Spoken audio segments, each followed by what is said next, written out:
Hello and welcome to AM Prime here on WESN Content Capital. I'm Keaton Shaw. Thank you for joining me this morning. Let's not waste time with the introductions as we get straight into our first conversation. The topic this morning, the issue that we are discussing is party politics here in Trinidad and Tobago and the effects of the party politics that we have seen, what we have experienced post-independence. Now, joining me this morning is the author of a column in the Trinidad and Tobago Newsday. It's entitled Time to Shun Party Politics. With us via Zoom is Mr. Rex Chukulingo. Good morning, sir. Good morning, Mr. Shah. Well, thank you very much for joining me, sir. Let's get straight into this conversation. Your article started off by saying, even when the People's National Movement is out of power, as in the existential case in Tobago, it still controls the narrative by decrying everything that happens under the party that beat it. So is this applicable only to the People's National Movement? In fact, how or who has allowed any political entity such powers?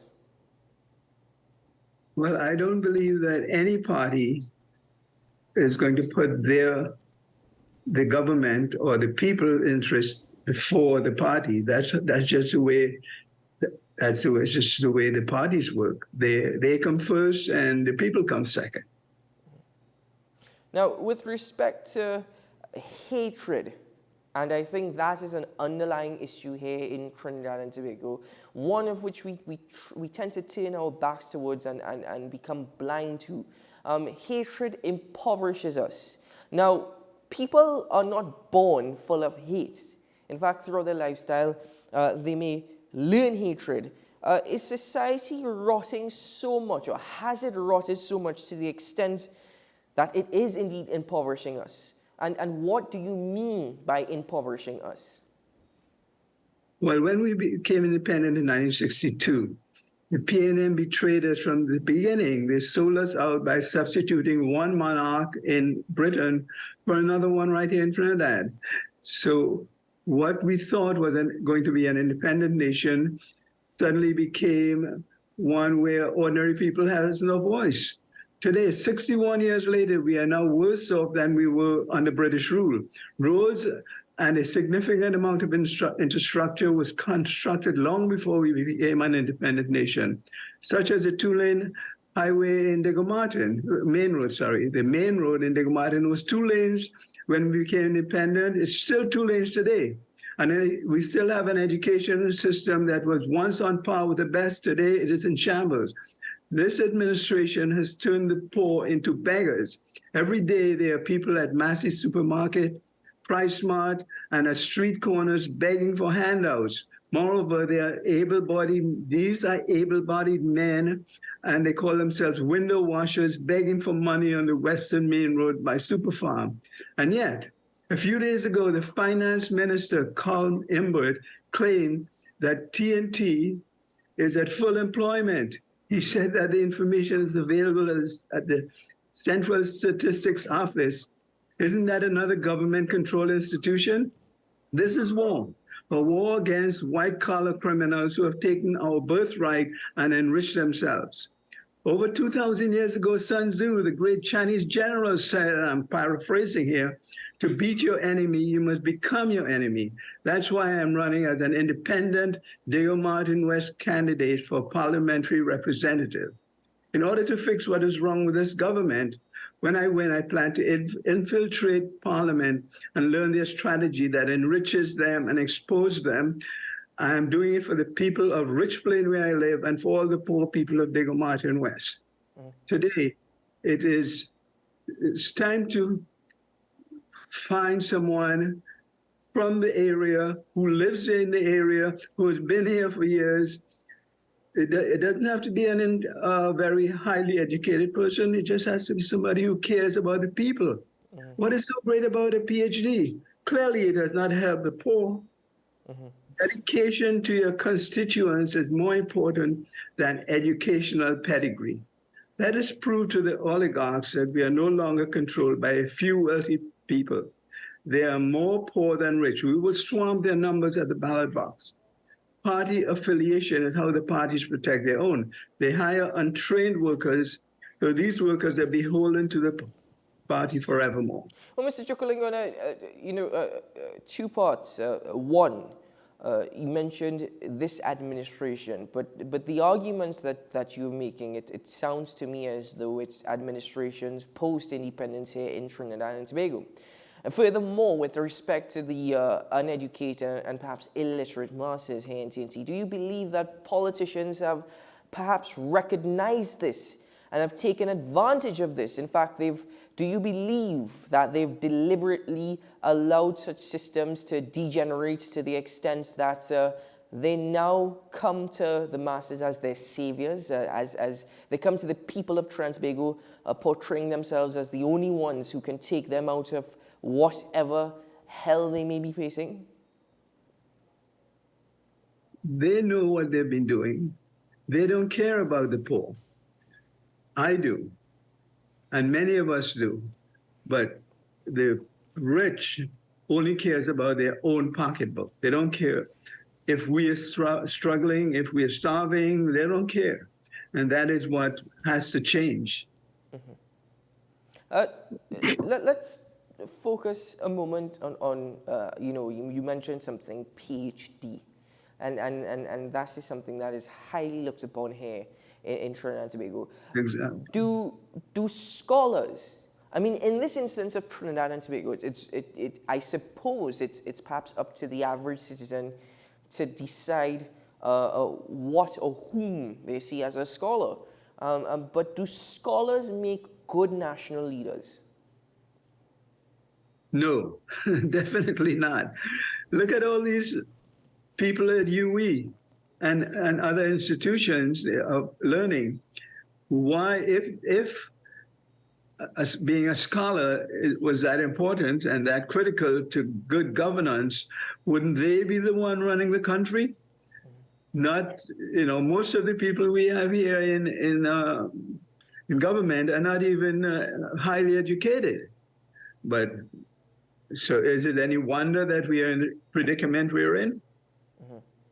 But surely, sir, I mean, we as citizens have ourselves to blame as well. I mean, have we taken steps to recognize our downfalls and our shortfalls? Have we taken any steps as a people to try and progress the conversation, to try and break out of this constant narrative and try and move forward in some sense of a positive fashion? Well, we are easily fooled. We have been easily fooled by highly educated people. But it's been 60 years, more than 60 years since independence. Why are we still struggling? Why are there so many poor? The poor is getting poorer and the rich are getting richer. What about all the people who had voted for them, thinking for 30 years, we've had Keith Rowley as our parliamentary representative here in the Martin West. He's not even from this area. He's from Tobago. I think that's where he should return. Mm-hmm. So your intention to run for Digger Martin West, is it out of, I sense, a position against the current administration? Is it against a position against the current Prime Minister? Or is it genuinely out of concern for your community? Do you think Rowley can walk the streets of Digger Martin West, the main road that I walk on every day? Do you think that he can walk here like an ordinary person? No. He is ultra rich, he is out of touch, and he has no idea what we are suffering here in Rich Plain or in any other poor area in Digger Martin West. But at the same time, Mr. Chukulingo, one cannot ignore the fact, as you just mentioned, that he has been the parliamentary representative for 30 years. And therefore, and therefore, because he has been elected for 6 elections, clearly there is a lot of favor for him. Yes, he has a lot of, well, the reason why he was first a politician in Tobago. That's where he was born. then he decided that, well, he has more ambition than just being a Tobagonian politician. So he picked Diego Martin West, which he considered to be a safe PNM seat. So anyone going up against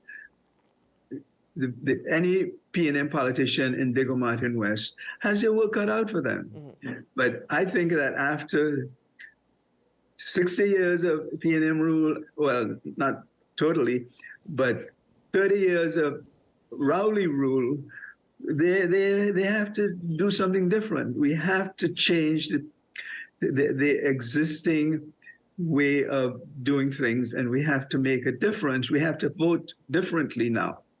Now, voting differently is one thing, because I'd like to get back to that point that you just made about safe seats here in Trinidad and Tobago. But if we are to do things differently, does it also mean changing our style of governance?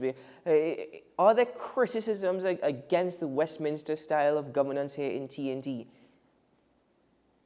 Well, that's a good question, because practically every nation on this planet who is democratic uses a form of the Westminster system. So why? And it's clearly not working. Look at America, where they're killing each other, they're fighting, half and half is for Democrats, Republicans, and it's not working there, it's not working anywhere. Look at Great Britain, look at the UK, look at the predicament they're in when they try to leave when they did that Brexit and try to leave the federation there. So it has not worked, and it will never work. We have to change the way the system works. Now, you yourself just mentioned that the Honourable Prime Minister, Dr. Keith Rowley, he's held that position for 30 years. It's deemed a PNM safe seat. But what is this thing about safe seats here in Trinidad and Tobago? Because it's been said Siparia will be a UNC safe seat. St. Augustine is considered a safe seat for the United National Congress. How did we even get to this point about discussing safe seats? It seems as though the quality of the candidate will never matter as long as they wear the appropriate color for the seat of which they are contesting. That's true.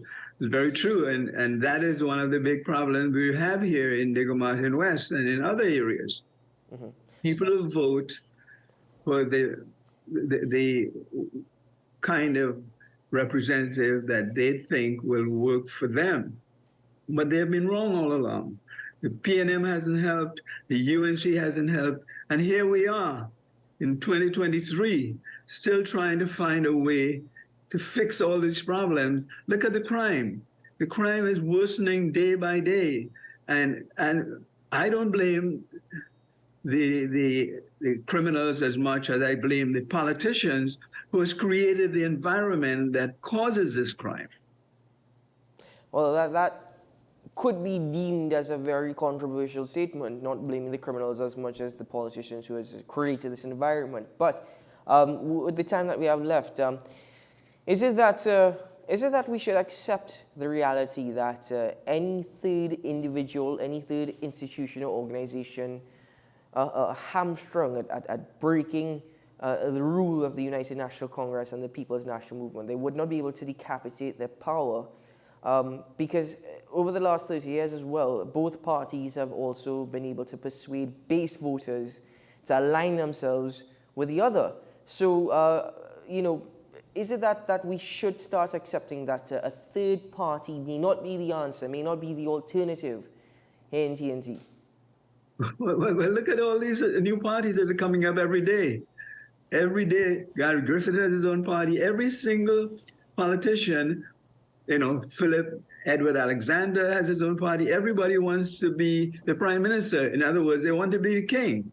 Mm-hmm. That is what it is. A prime minister is essentially the same as the king or the queen in this country and in any Westminster system.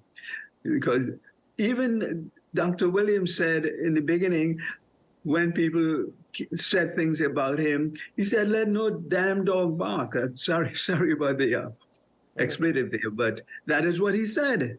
So you cannot, you have no voice once you choose your representative. So that has to change. The people should have a voice at all times because that is what a true democracy is all about. But surely, sir, if, based off of this conversation we've had this morning, if you had the opportunity to be king, I'm sure that opportunity, you wouldn't think twice about it. No. I never will want to be prime minister or the king, as you said.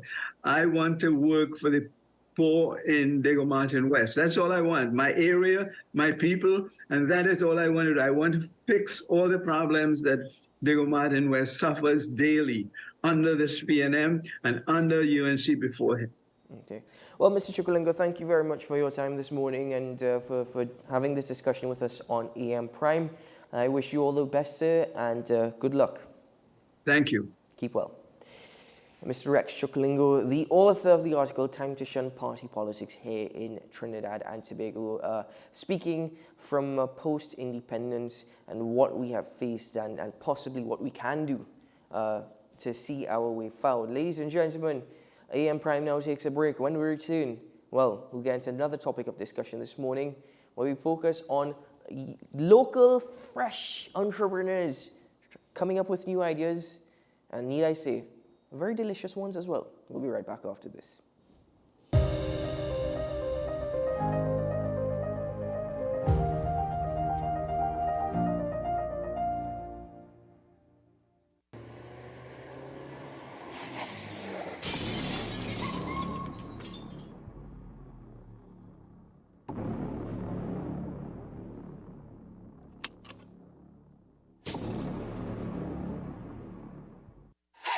FanZone, your reliable, authentic supplier, has just gotten better. You can now visit our website www.fanzonett.com for your authentic wear and collectibles. The only place where you can use both your Visa debit and credit cards. Visit our website fanzonett.com to make your purchase today.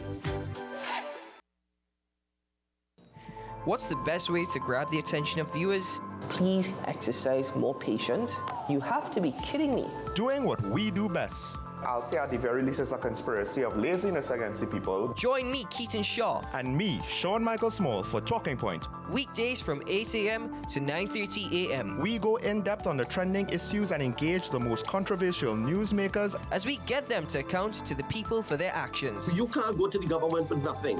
You can't go to cabinet with an empty hand, with a wish. I'm glad that we're having this a sober, mature discussion. In the present situation, I expect a continuation of the chaos. Join us for the discussion, Mondays to Fridays, only on WESN, the content capital.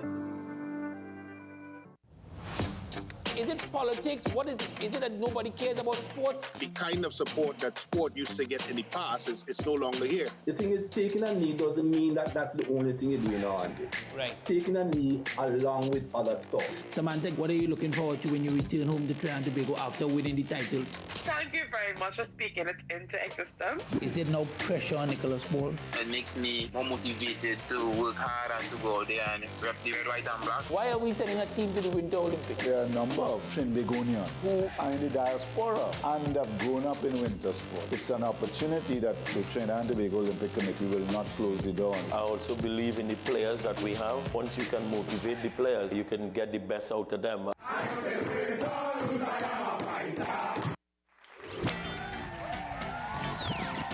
This May, the spectacular event you've been waiting for is coming. May 27th, celebrate amazing. North Coast Jazz and Heritage Festival. Festival grounds, Blushy Shares. Born here, played here. Tickets available at Crosby St. James. Join me, Sule A. Joseph, as I delve into the day-to-day psychological issues plaguing our society. We will discuss behaviors that encompass the biological influences, social pressures, and environmental factors that affect how you think, act, and feel. Site, Thursdays at 11:30 a.m., only on WESN, Content Capital. The best for your baby is at dbesttoys.com. We have the best strollers, car seats, walkers, feeding accessories, playpens, cribs, clothing, and the widest range of brand name toys like Barbie, Hot Wheels, Nerf, LOL, Fisher-Price, Cocomelon, Intex Pools, Amazon Fire tablets, HP and Gateway laptops, and the best bikes, scooters, skateboards, and ride-on. Visit us in-store at 7 Main Road, MacBean, or shop online now at dbesttoys.com. That's dbesttoys.com. We have the best toys at the best prices. Every word, every line, every paragraph depicts a real moment in someone's life. A father, a sister, a mother, a brother. We at Newsday are dedicated to you, the people, and through independent, unwavering journalism, strive to always bring your stories to life. Because your stories are more than just words. Newsday, independent and credible.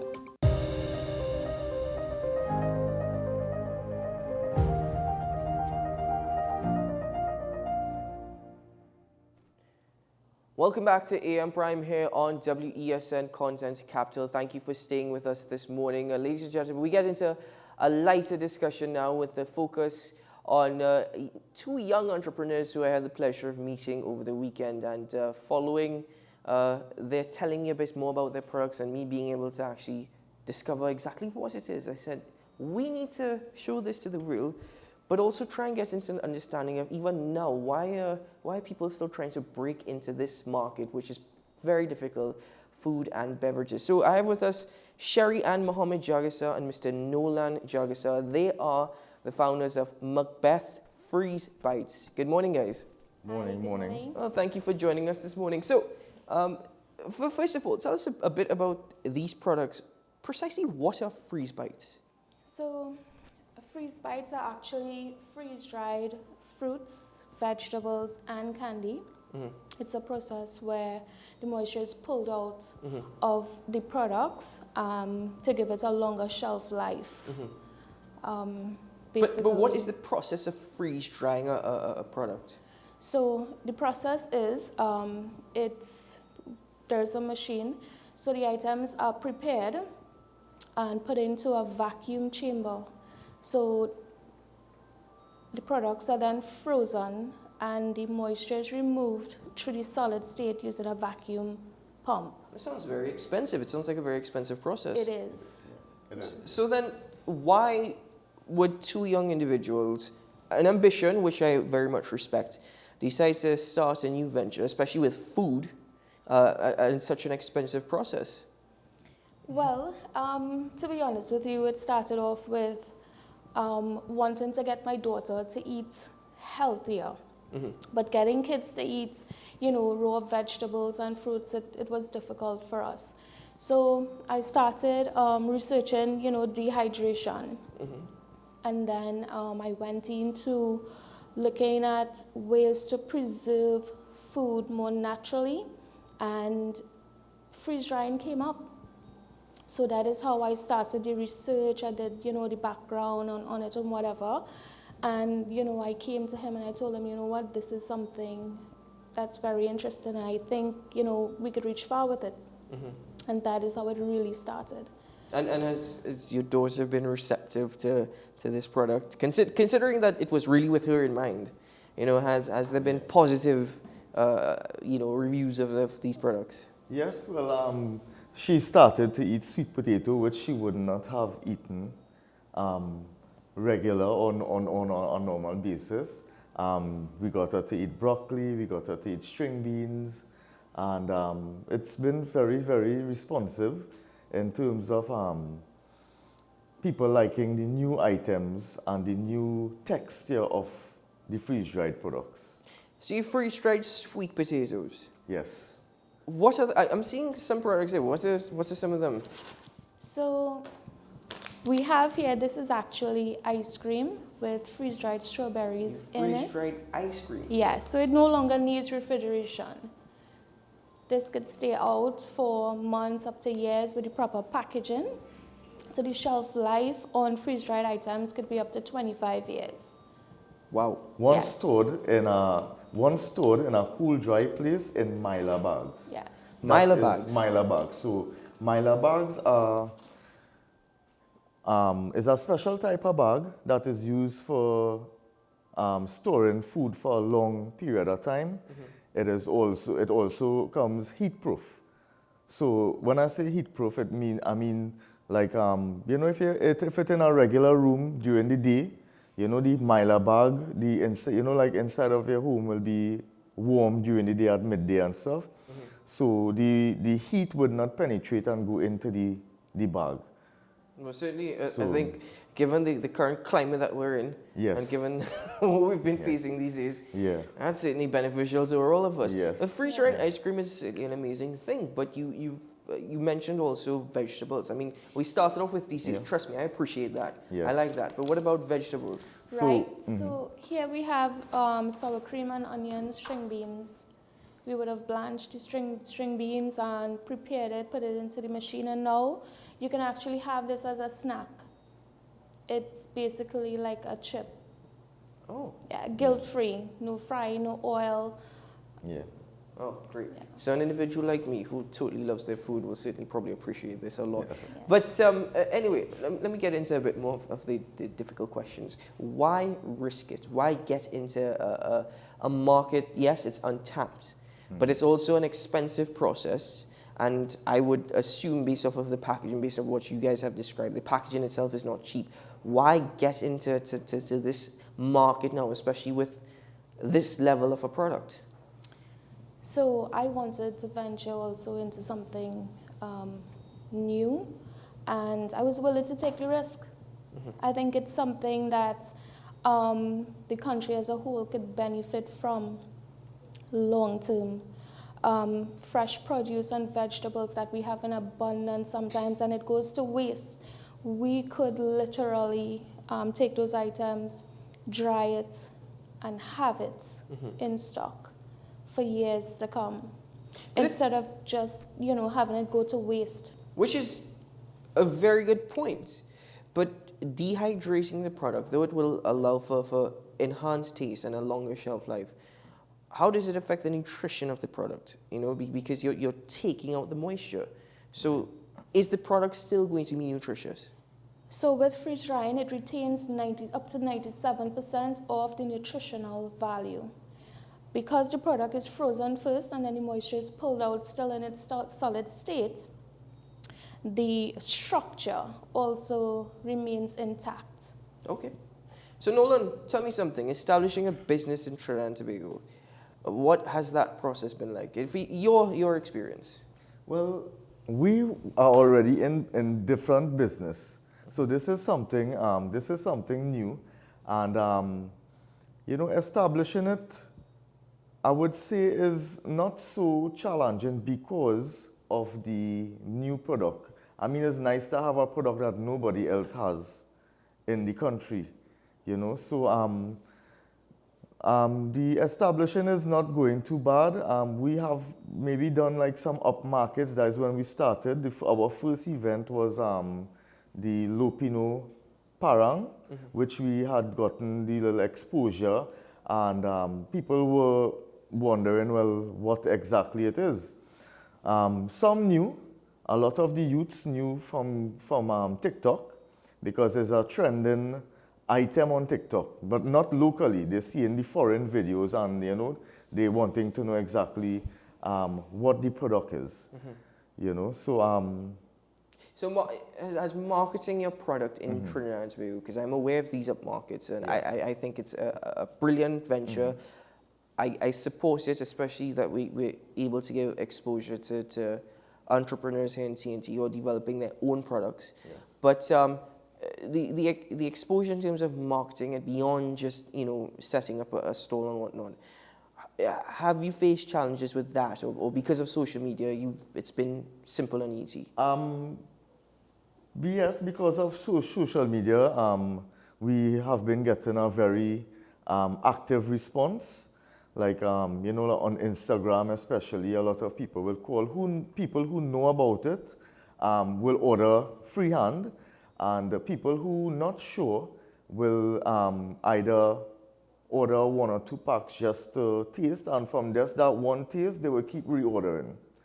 So, this is the kind of response we're getting right now from social media. However, this is our first interview in terms of this new product, and we're now trying to get out there into the bigger market. Well, getting out there into the bigger market, it would not be an easy journey at all. But in terms of that, supermarket chains and big stores and big chains, have you seen a willingness from them to support local and support products such as these? Well, when we had now introduced it, we sent out emails to a lot of companies to try the product, or first to give them a little sampling. However, not everybody was on board. So we didn't get back response from most. We tried to introduce it to the school feeding program, and I think the response from the program was that they don't supply snacks.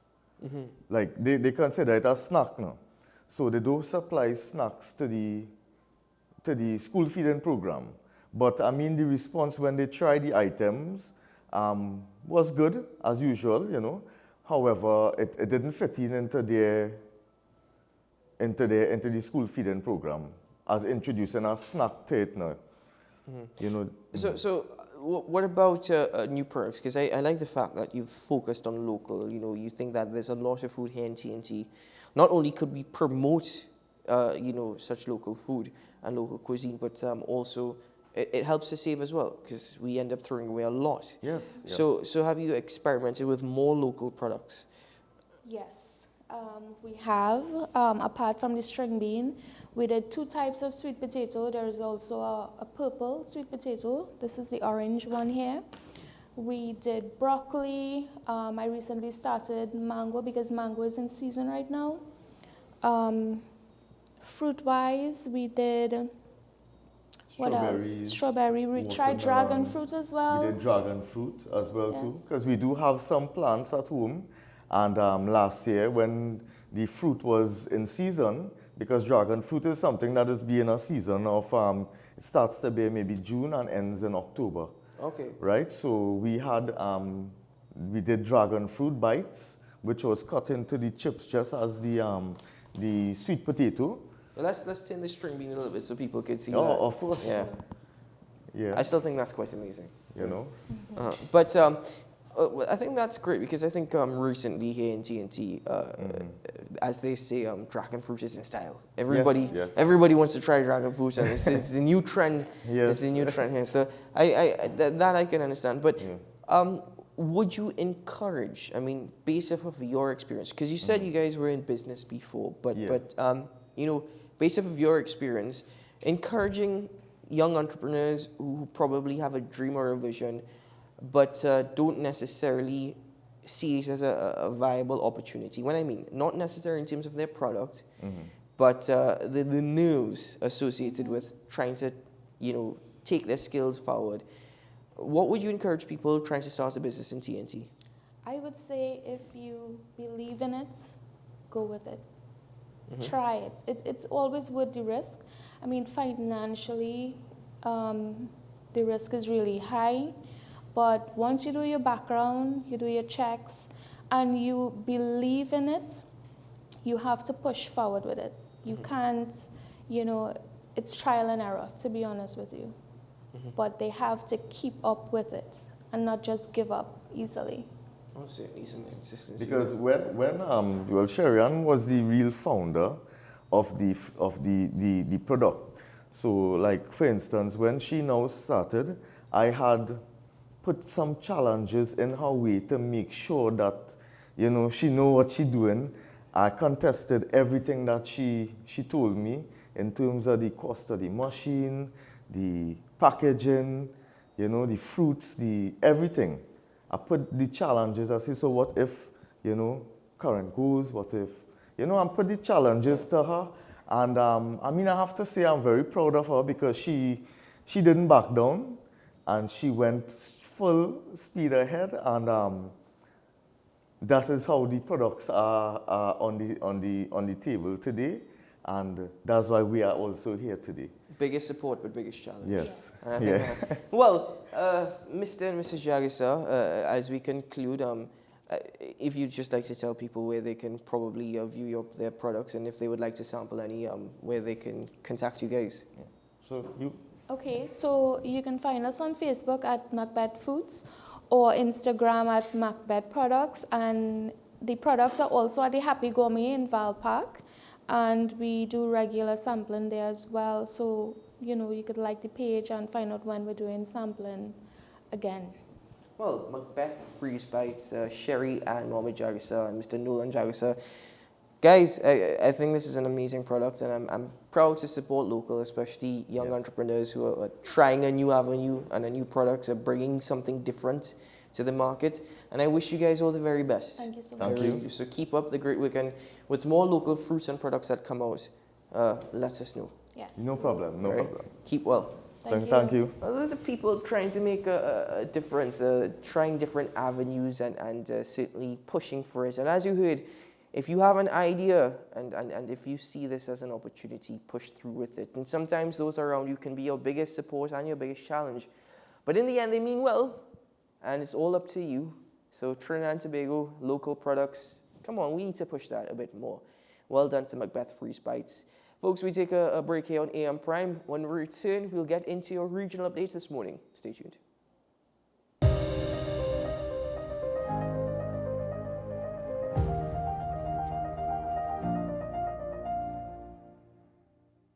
The best laptops and tablets are at dbesttoys.com. Get a Gateway 14.1-inch Ultra Slim notebook or an HP 14-inch laptop at the best prices in TNT. Get the Fire 7 tablet for $474.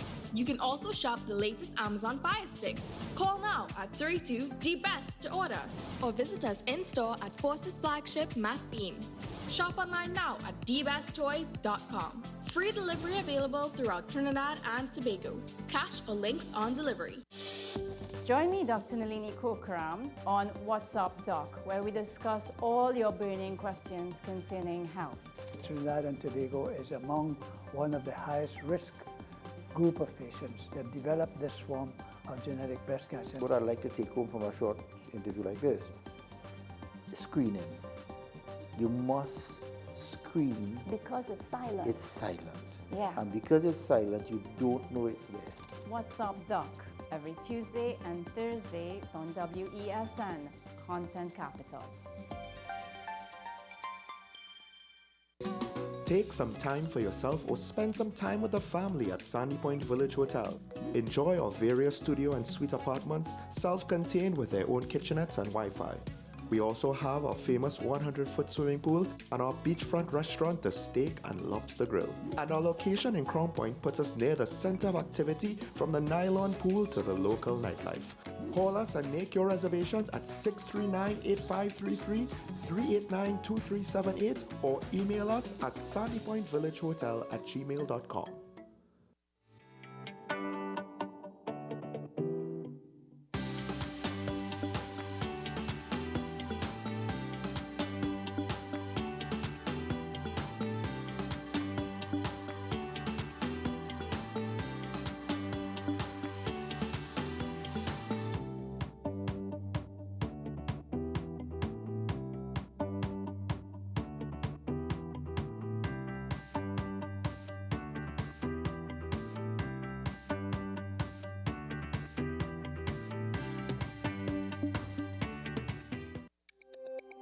Every word, every line, every paragraph depicts a real moment in someone's life. A father, a sister, a mother, a brother. We at Newsday are dedicated to you, the people, and through independent, unwavering journalism, strive to always bring your stories to life. Because your stories are more than just words. Newsday, independent and credible.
Welcome back to AM Prime here on WESN. Thank you for staying with us this morning. I'm still intrigued by freeze-dried ice cream. I think that is the most amazing thing. And listen, it's not having to mix in water or anything else. You eat it just as is. Those are what the products are for.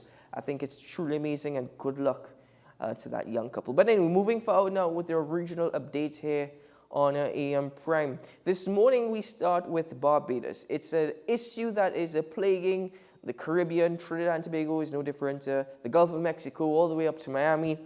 Some of the island's white sandy beaches in Barbados are once again being hidden by large quantities of the sargassum seaweed being brought in by the tides. And based on predictions, this is expected to continue during the upcoming summer period. Let's take a look at this report. The sargassum seaweed is once again making its presence known at beaches across Barbados. Perhaps one of the worst affected is right here at River Bay, St. Lucie, where it's become so thick and matted in some parts, it almost looks safe to walk on. When a CBC team visited the northern beach, there wasn't a sea bather in sight. Bradley Graves and his friend Anthony Bailey, who live in Boscobel, St. Peter, were busy driving around looking at the extent of the invasive seaweed, which has affected their usual sea bathing spot. It'll get there, like you can smell the scent yet, but it's going to soon get there. How bad is it? It's very bad because you can't bathe down there at Cove Bay. So then you're going to leave it, because down till out down, what you call it, well, Goat House, and then places so it comes down. Mr. Graves is bracing for the now familiar smell of rotten eggs, usually associated with the rotting seaweed. I would like to take that smell again, because it will be very, very bad. Do you have any suggestions on what can be done? I would say we left it to the Lord.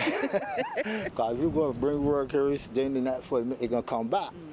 The odor is also proving to be a challenge for small businesses in the east of the island. Coastal communities like Bashiba are among those hardest hit. It sells nice homemade natural juices, locally made from fruits, local fruits. And like when there's seaweed, much people don't really come over this side because like seaweed is really bad and it affects everyone. It causes a lot of flies and sometimes it smells really bad when many people are taking it up from right there. However, some pockets of visitors and locals are still braving it, visiting the area for photos and some for rest and recuperation. We come to try to make every bank holiday to come up to a spot and sit and relax. Because you know we are young people, right? So we just come up to sit and relax. But we're going to have a good time. These seaweeds ain't bothering us because we ain't letting them bother we. We can eat the food that we left from it. Awesome. Scientists have been monitoring what they believe could be the largest sargassum mass on record, spanning more than 5,000 miles from the coast of Africa to the Gulf of Mexico. It is expected to pass through the Caribbean during the summer. A top official in the Ministry of Environment and National Beautification says the strategy for dealing with the sargassum seaweed remains the same as in previous years, with teams being deployed to remove it from beaches across the island. Sharika Griffith, CBC News. Just look at how bad that is out there in Barbados. Really, you barely saw the beach at all, and it's absolutely terrible, the situation. And I wonder to what extent, if they said this is going to continue throughout the summer months. Summer months not applicable to the Caribbean, of course, but to all the European tourists and American tourists who will travel for vacation. How will it affect tourism? As you can see, it is already affecting some young entrepreneurs. Although one lady said, listen, we're not going to let it bother us. We're not going to give it the power to bother us. We're going to enjoy ourselves. So some people are adopting that attitude. Others are suffering for various reasons.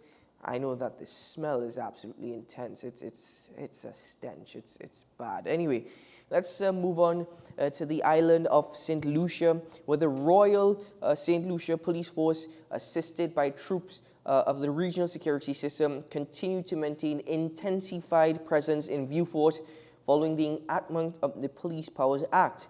Law enforcement officials have since registered numerous crime-fighting successes attributed to the Police Powers Act as efforts to capture and expel criminal suspects from the community continue. Let's take a look at this.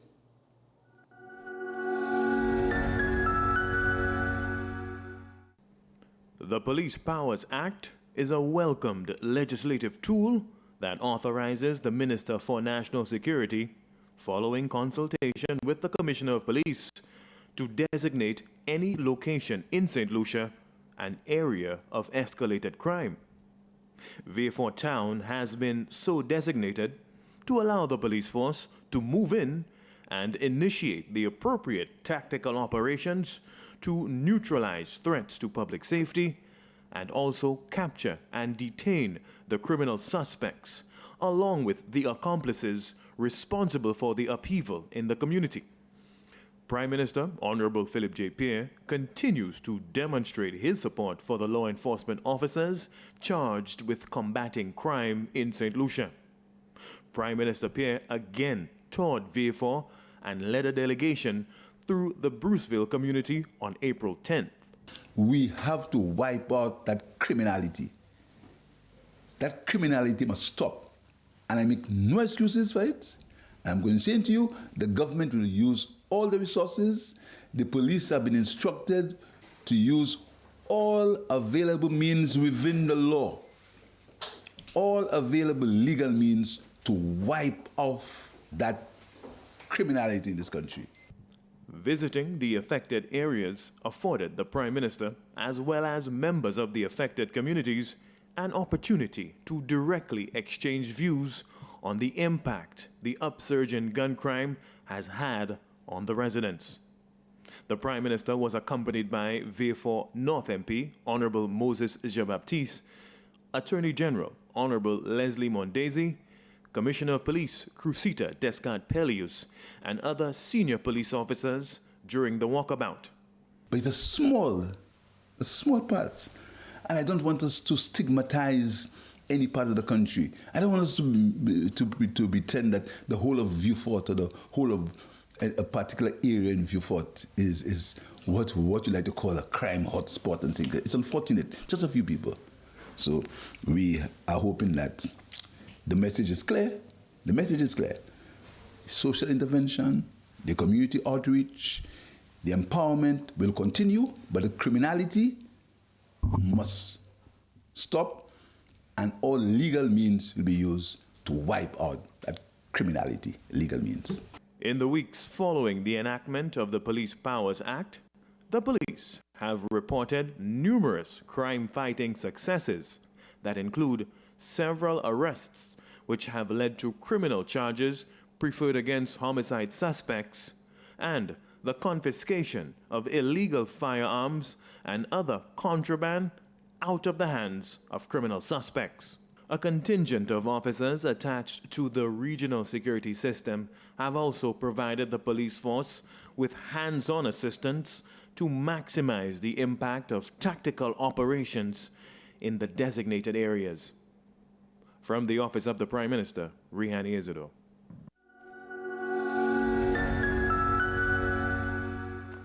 Moving quickly across to the island of Jamaica, the International Monetary Fund is projecting growth of 2.2% for Jamaica's economy this year. This is down from the projection of 3% made last year. Let's look at this report. Welcome back to Primetime News. And a special welcome once again to our viewers on onespotmedia.com. Up first this evening, the International Monetary Fund, IMF, has downgraded its projections for global economic growth this year. Now, the lending agency provided details of its revised outlook today. Our business reporter, Javon Keys, has the latest. In its latest economic outlook, the International Monetary Fund, IMF, projects economic growth of 2.2% for Jamaica in 2023. This down from the projection of 3% made last year. Growth for Latin America and the Caribbean has also been revised, set at 1.6% for 2023. This reflects a 0.2% drop from the projection update made in January. Growth for 2024 has, however, been revised upward by 0.1%, to 2.2% next year.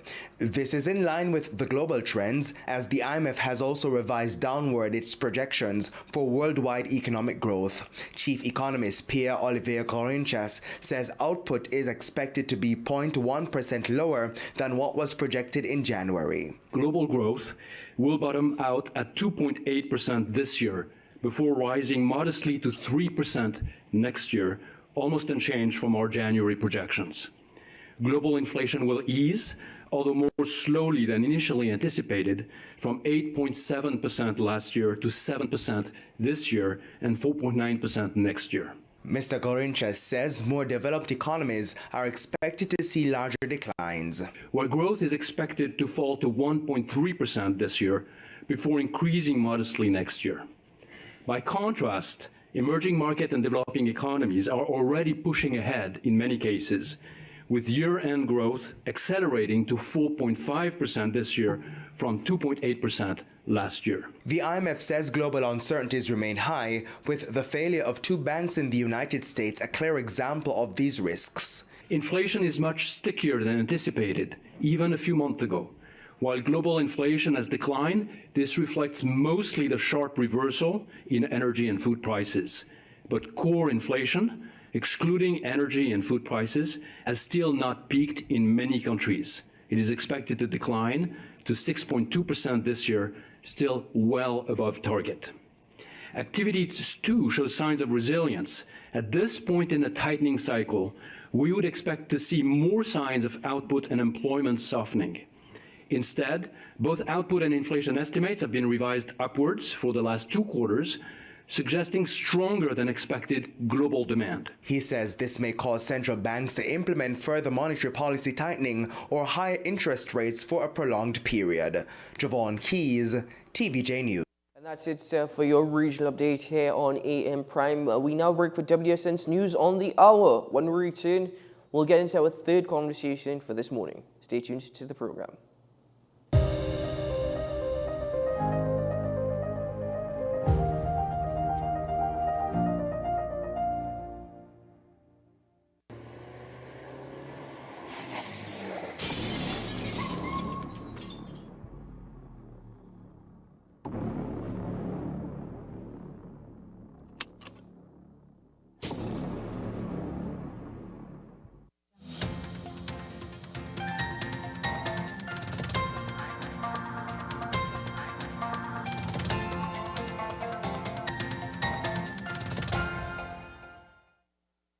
Here's your WESN News on the Hour. I am Denise Martin. Thanks for joining us. Here are the headlines. Second man charged with 2019 murder. Opposition MP lobbies for repatriation of children from conflict zones. Senator calls for more responsible method of managing legal firearms. Regionally, CDB approves US $29.8 million to build up healthcare systems in the Caribbean. And internationally, Western Australia braces for Category 5 storm. Now for the details. A 25-year-old man has appeared before a Chaguanas magistrate charged with the 2019 murder of Rakesh Ashok Benny. Darius Pelchier of Londonville was charged with the offense when he appeared before a magistrate on Tuesday. 38-year-old Benny of Londonville was found dead in a partially burnt motor vehicle at Depot Road on August 3, 2019. He was reportedly last seen alive by relatives around 5 a.m. that day in the vicinity of the Chaguanas taxi stand, where he plied his private car for hire along the Londonville and Chaguanas routes. Opposition MP Dinesh Rambali continues to lobby for the repatriation of children from conflict zones. Speaking on WESN's AM Prime, Rambali said that the longer the children remain in the conflict zones, they will become radicalized and become ISIS-trained. What type of framework could be used to facilitate these children's healthy and safe reintegration? And other countries have been able to do it. It cannot be done alone. This is not about Dinesh Rambali. It is not about Minister Amy Brown. It is not about any political party. It is about all hands on deck. We have international agencies, particularly human rights groups. You also have the United States. You have the United Nations. Everybody came on board as recent as last week, Wednesday, just prior to the Easter weekend, in Canada, where they repatriated some 19, I believe it was 13 children and 6 females. But it is something that we have to engage in. Opposition Senator Jayanti Lakshmidiyal believes there needs to be different criteria when renewing and acquiring firearm users' license. She believes there should be a responsible method of managing legal firearms. She spoke via WESN's Talking Point on the issue. It should not be automatic. That's my first thing. It should not be that you are allowed to pay money and renew a FUL if you have one. So if you qualify for the FUL, it's almost like continuous professional development. You're supposed to show every time you renew, or maybe not every year, maybe you can do it every 2 years or something like that. But you're supposed to show that you're doing the requisite training. The police should be checking to make sure there's no change in your circumstances. In regional news now, as the region continues its recovery, the Caribbean Development Bank has committed US $29.8 million to strengthen health systems in Grenada, St. Lucia, and St. Vincent and the Grenadines to better withstand a future healthcare crisis. At a meeting in late March, the bank's board of directors ratified approval of 3 loans in the sums of US $9.97 million, US $9.86 million, and US $10 million to the governments of Grenada, St. Lucia, and St. Vincent and the Grenadines, respectively. In international news now, a powerful storm that is charging towards Western Australia has intensified to a Category 5 system. Severe tropical cyclone Ilsa was forecast to hit Port Hedland in the state's north late on Thursday night. A red alert has been issued across the region, with thousands of people ordered to take immediate shelter. While Northern Australia is no stranger to cyclones, this storm is predicted to be the strongest to hit the region in 14 years. Well, that was your News City Hour on WESN. I am Denise Martin. Thanks for watching.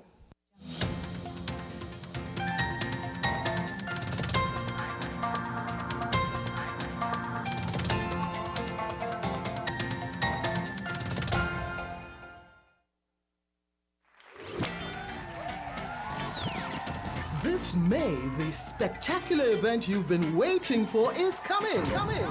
May 27th, celebrate amazing North Coast Jazz and Heritage Festival. Festival grounds, Blashy Shares. Born here, played here. Tickets available at Crosby St. James.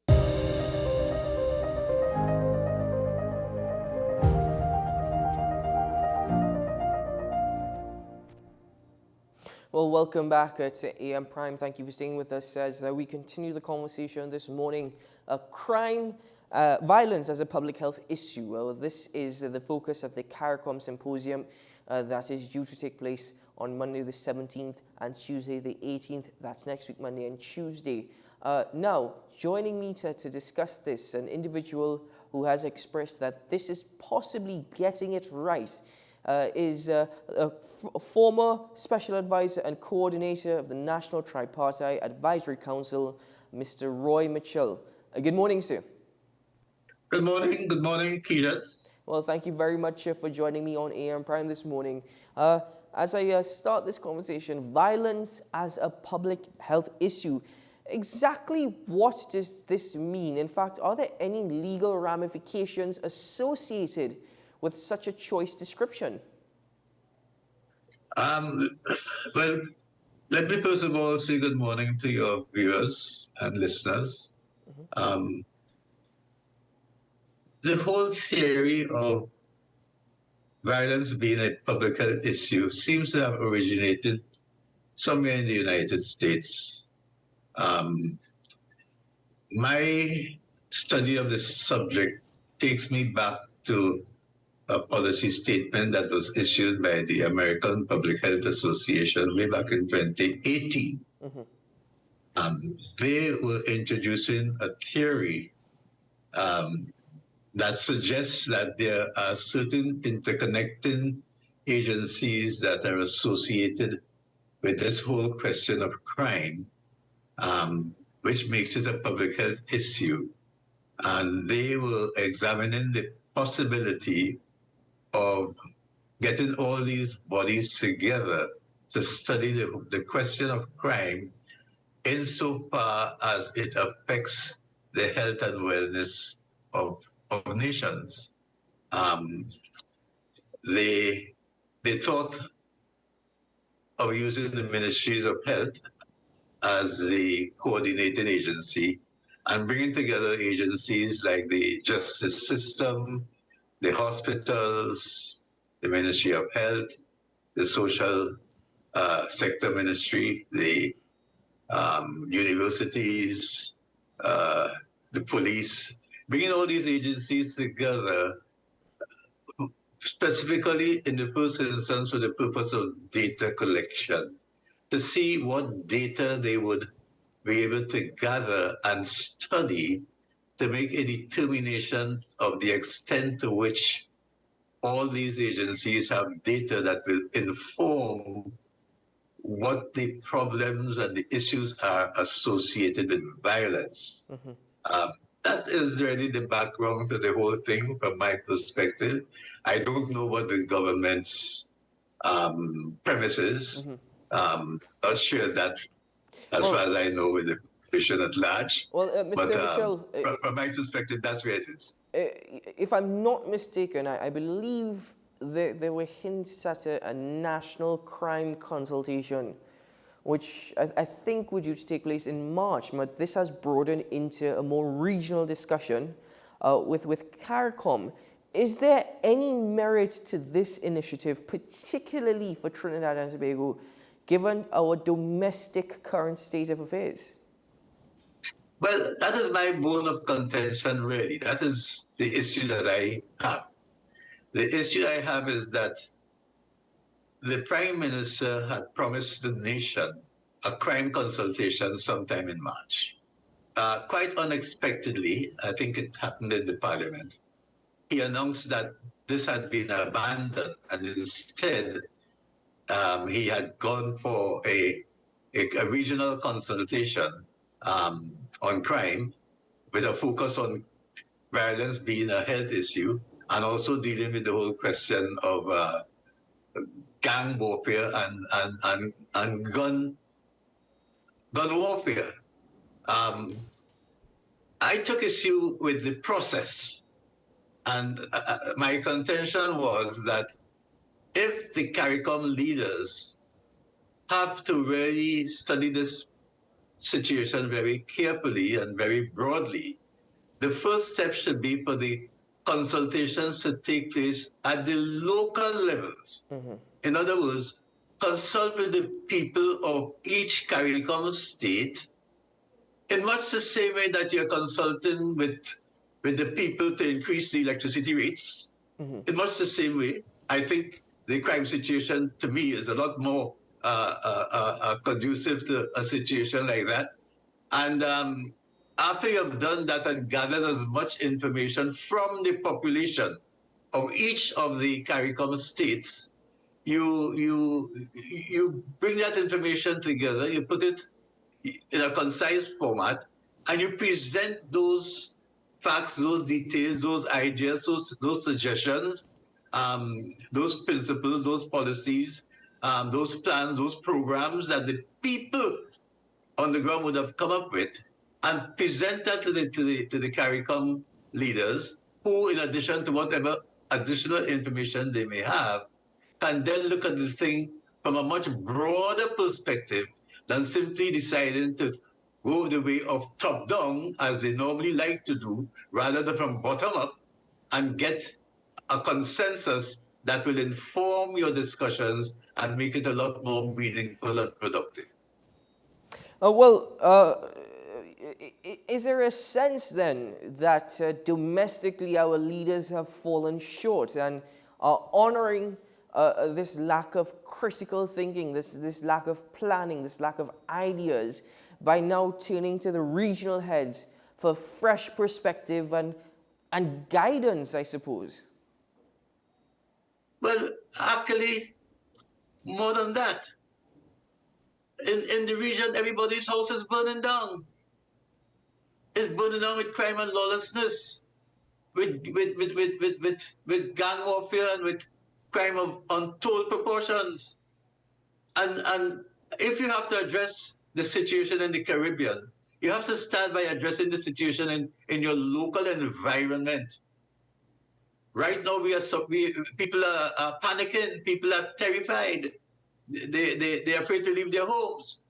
And this is a time at which you prefer to discuss crime being a public health issue, which for practical purposes, even if they come up with the best ideas in the world, nothing is going to happen for the next 5 or 10 years, because it's a very complex undertaking to bring all these agencies together under one roof, knowing the kind of political innuendos that we face in the region. Here in Trinidad and Tobago, for example, if you have to pass laws, you can't get the opposition to join forces with you. You can't get the opposition to even agree to the Court of Criminal Justice. So you are tackling it from the wrong end. That is all I'm saying. You start at the level of your communities, your country. We are burning down. Let us talk about our situation, what it is that is affecting, causing it. And when we get that straight and we get as much information as we possibly can from the communities all over the country, going to every nook and cranny, as they did in the case of the RIC and TNTech, and then put that information together in a very concise form and present it to the CARICOM leaders alongside others that will come from the other CARICOM states. And they will have before them then a document that is very comprehensive, a greater understanding and appreciation of local conditions, and coming straight from the people and not from the technocrats, as we tend to do. And therefore be better informed in respect of taking decisions that could be right and could be productive.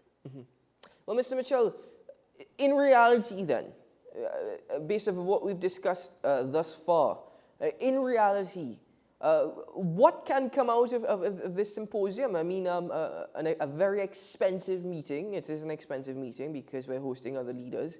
And I mean this with absolute respect, of talking suits. I mean, signing a memorandum of understanding, putting pen to paper, is not going to do much. I mean, in reality, what can come out of this? Well, this is my concern. If you look at how the performance record of the CARICOM, it doesn't augur well. It doesn't inspire you. And an issue as critical as this, that is sweeping not only Trinidad and Tobago, sweeping the Caribbean, and sweeping the world, you need to get your people on board from the very beginning. Crime, violence as a public health issue is something new to all of us.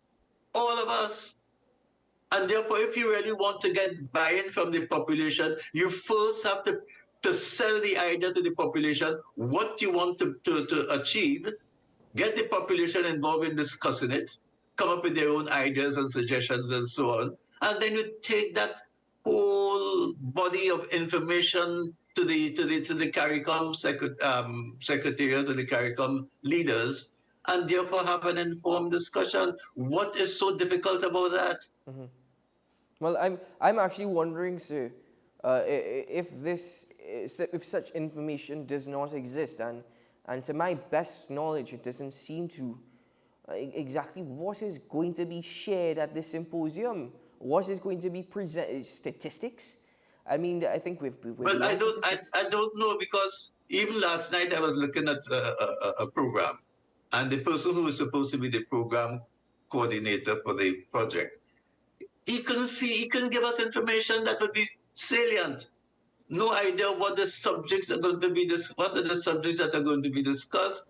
I think they indicated that the website is going to be launched yesterday for a project that's supposed to involve the entire Caribbean region starting on Monday, and only yesterday the website is being launched. I mean, come on, man. We have to be more serious about the crime situation than that. It is not something to be rushed. It cannot be solved overnight, and especially trying to change people's mindset from violence being what it is and what they know to converting it now into a public health issue is a challenge. It is not that I'm against or opposed to the symposium. By no means. Yes, let it happen, but let it happen in the right setting. And the right setting is to make sure that you consult with your people first, get them on board with respect to what this violence being a health issue, public health issue, what it is all about. Get their inputs from the people in Matla, people in Mayaro, people in Tobago, people in Port of Spain, people in Sawa and Barataria. Get just in the same way that you could go around and discuss with the people the TNTech rate increase. Go out and talk to the people about this subject. It affects all of us. All of us. Well, then, you know, I know you said that you need to start with the people from the ground up first. But do you, in your opinion, do you think that it is still necessary that even following this symposium and whatever may come from it, do you think it is still necessary that the Prime Minister should still have national crime consultations, even after all of this? Well, I don't know what purpose it will serve. I rather, as I say, I think the horse would already left the stable. There's no harm in having consultations on crime, being violence being a public health issue, but you would have lost that opportunity. You would have lost that opportunity to take to the table the views and opinions and suggestions of the people of Trinidad and Tobago, the people on the ground. You would have lost that opportunity to take it to the table at the symposium that they have it starting on Monday. That's an opportunity lost. And not only that, it would have been the first time, as far as I'm concerned, that all the people of the Caribbean would have been rallying around a subject matter that affects all of them. And it would have been the first time, perhaps, that all the people of the region would have been given an opportunity to have their inputs into what takes place at the level of the CARICOM heads. Why do we not see the value of something like that? Get the people on board, get buy-in from them from the beginning, because you can't wait until you have this symposium next week. After that, to try to get buy-in, the buy-in has to start from the beginning.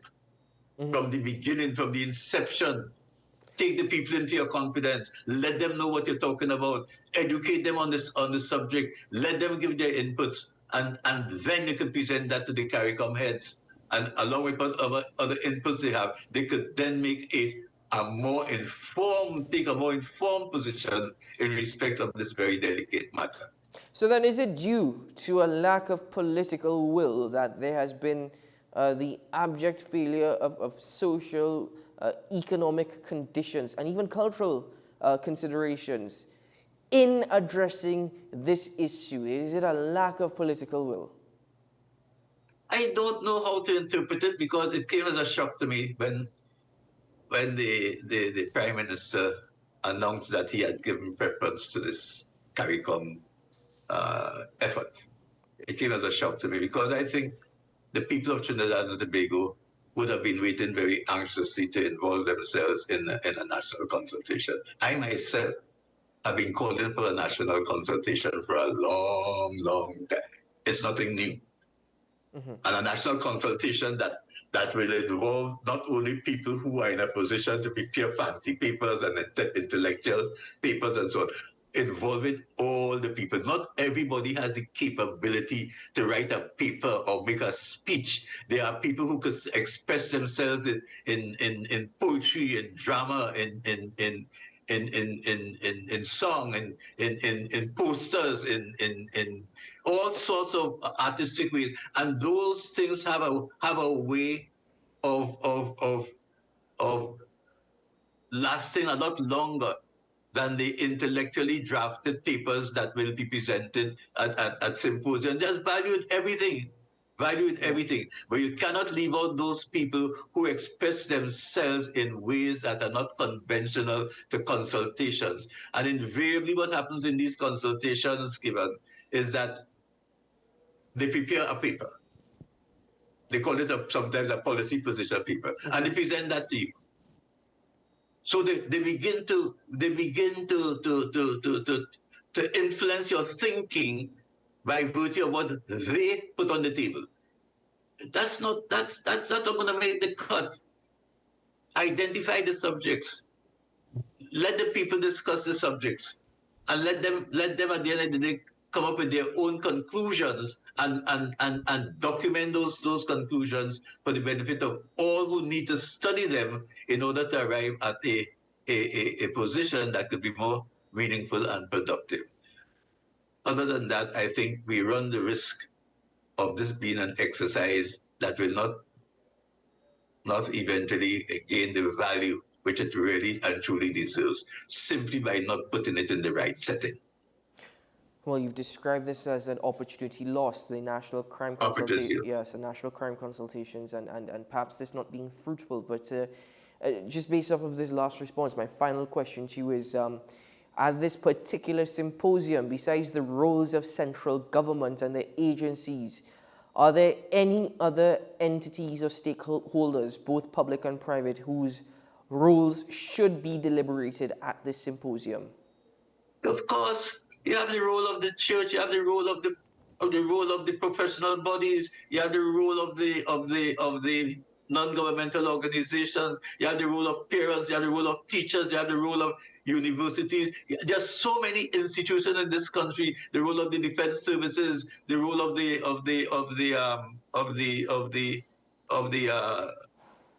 protective services, a whole range of institutions and organizations whose roles have got to be examined. The roles of the sports clubs, the roles of the cultural organizations, the role of the women's groups. All these people have roles to play in combating crime and lawlessness in the country. But no effort is being made to sit down with all these institutions and have a broad-based consultation that could put these items on the agenda and discuss them in detail. There's a lot to be discussed. This is not an overnight thing. Mm-hmm. And no. I mean, with the greatest respect, as I said, I support the initiative. It is an initiative that needs to be examined. Every single initiative that could lead to overcoming the situation needs to be examined. But you're losing a big opportunity here. Mm-hmm. to put that particular new perspective, a new theory being put forward in the world at large.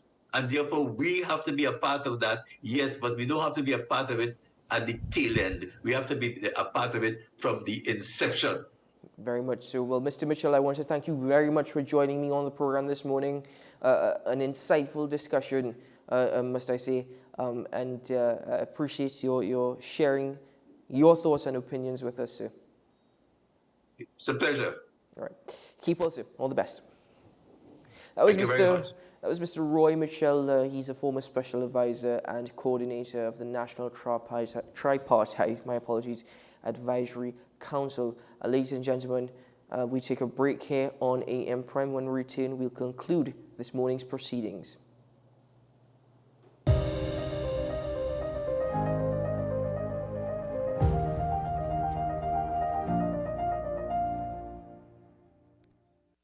North Coast Jazz and Heritage Festival. Safe and sound, that's how we'll get you to the biggest North Coast Jazz ever.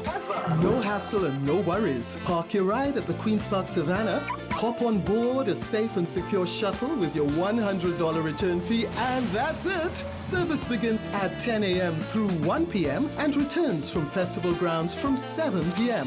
Park and ride, a $100 return fee, first come, first go shuttle service to festival grounds Blashy shares. No hassle and no worries. North Coast Jazz, May 27th. Born here, played here. Tickets available at Crosby St. James, Kenny Sport, Extra Foods, Mart's Liquor Palace, 14 Diego Martin Main Road, and WESN, 30A Gattaca Street, Woodbrook. Fan Zone, your reliable, authentic supplier, has just gotten better. You can now visit our website www.fanzonett.com for your authentic wear and collectibles. The only place where you can use both your Visa debit and credit cards. Visit our website fanzonett.com to make your purchase today. The best laptops and tablets are at dbesttoys.com. Get a Gateway 14.1-inch Ultra Slim notebook or an HP 14-inch laptop at the best prices in TNT. Get the Fire 7 tablet for $474. You can also shop the latest Amazon Fire Sticks. Call now at 32-DBEST to order or visit us in-store at Forces flagship MacBean. Shop online now at dbesttoys.com. Free delivery available throughout Trinidad and Tobago. Cash or links on delivery.